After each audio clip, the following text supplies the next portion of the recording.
Guys. So, Jessica and Jesse, congratulations. Thank So, you. Thank yay. So, you. what made you decide to do the show in the first place? So it actually started with me. So I've always been a longtime Masterchef fan. And a couple of years ago, the season I tried out for last year's season before the duos. And I made it pretty far along, but not far enough. And that was okay because as soon as I found out that they were doing a duo season this year, I was like, okay, that's why it didn't work out. Like this was our culinary destiny. It was meant to be. Yeah, absolutely. It was fate for her to knock it on the season before. I think it was generations. Because when I came home one day, she was like, "Guess what? They're doing a duo season. You want to do it?" I was like, "Absolutely." Nice. And what was going through your mind when you were doing the audition? I mean, I loved your audition. That food looked delicious. I mean, I want to know what was going through your mind as this is all happening.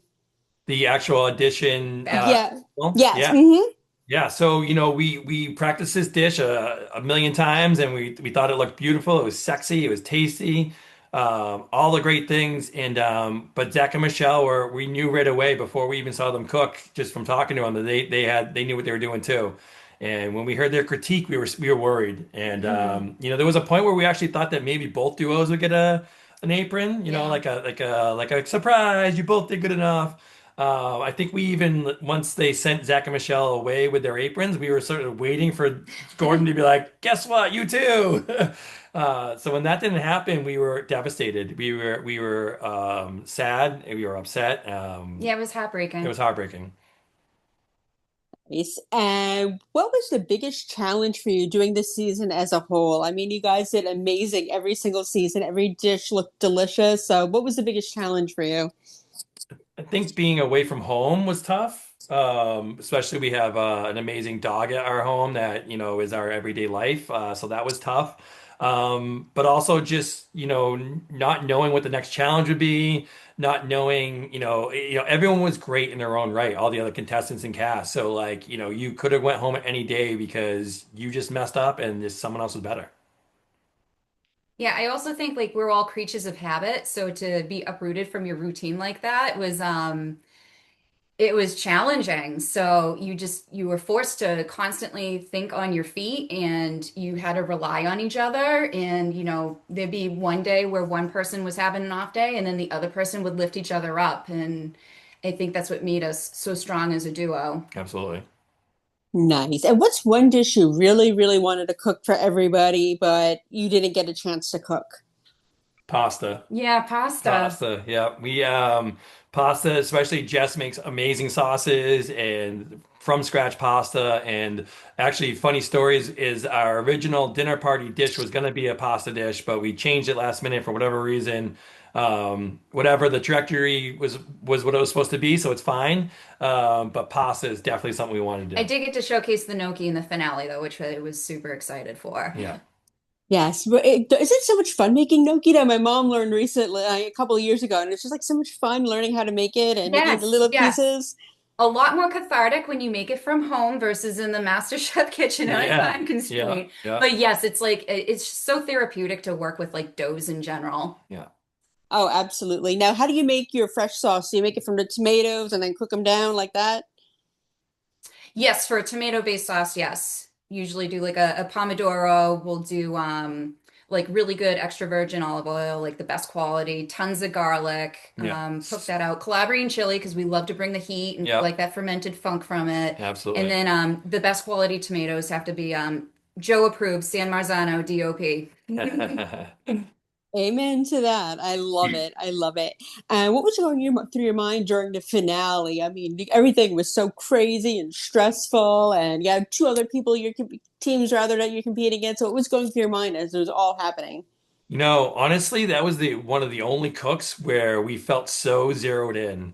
Yeah, it was crazy having our family there, having a crowd there, but we felt the most confident in that cook. And maybe it was because we got to the finale and we're like, this is time to showcase our food. Yep, You know, that's every exactly what it every other was. challenge is parameters that you can't, there's, proteins that maybe you don't have, or someone else got to first, or there's certain parameters going on. But Yeah, we got to cook our food, so we just yeah. really locked in on that and we locked in on each other. And I think we just like we put on like those blinders and we just we just went for it. Yeah, I feel like I also think we felt the energy of the crowd, and Hmm. that we ran with that as well. Nice. And how did you feel? What was going through your mind when you won, when they said your names and that you won and your Master Chef winners? And what was going through your Well, mind? I'd say the first 10 seconds we were blacked out, both of us. We Uh, definitely were. I'm screaming. Jess is looking like a deer in headlights. Like, All I see is just like sparklers from every angle, uh, and then I see his beaming face, and we're just jumping up and down, and I can't hear anything in the background. yeah, It was surreal. yeah. It was definitely something you see out of a movie where it's like that. You're like, what's going on? What's around me right now? And then all of a sudden we're on stage with Gordon and Oh, Tiffany and it's a Joe. trophy in my hand. Yeah. I love that. And what was the biggest thing you learned from each of the judges? Oh gosh, we've learned so many valuable things from them. They would go around during our cooks and just like give us pointers and tidbits, and every time they gave us any advice, you take that and put it in your back pocket and run with it. Everything they said was gold. Absolutely. Gordon, oh, it's like really big on finesse, making sure that all your components like were just work together, and then also when you plated, that everything was done meticulously. So he was really big on finesse. So we had to up our game with plating for sure. What else would you say? What would you say about like Tiffany? I don't know about individually, but in general, just anytime they went around, it was like, what are they saying? If they're saying something, it's for a reason, right? That Mhm. they're not just saying it just to talk. It was like taking their advice, and more importantly, I would say after a cook was done and we were getting our critiques, like all the positives are great and awesome, but we 100% were taking all the negatives and we talk about them at home afterwards. Be like, all right, Joe said this, Tiffany said that. Let's make sure our next cook we're like really fine tuning on this technique We or were this there to grow. plating. Yeah, exactly. And what's next for you guys? So we are looking to, we have right now we have a few ideas, but we have what's called 10 inches pizza. It's a business concept in the works.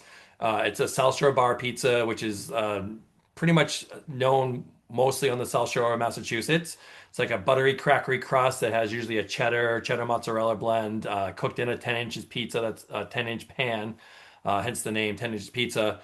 So for now, we're trying to do a version where we par cook them, freeze them, and cryovac them and sell them. But eventually, we'd like to have our own provision shop that's going to be like Italian-based provisions with an awesome, sandwich shop mixed with selling the pizzas and sauces and maybe even ice creams.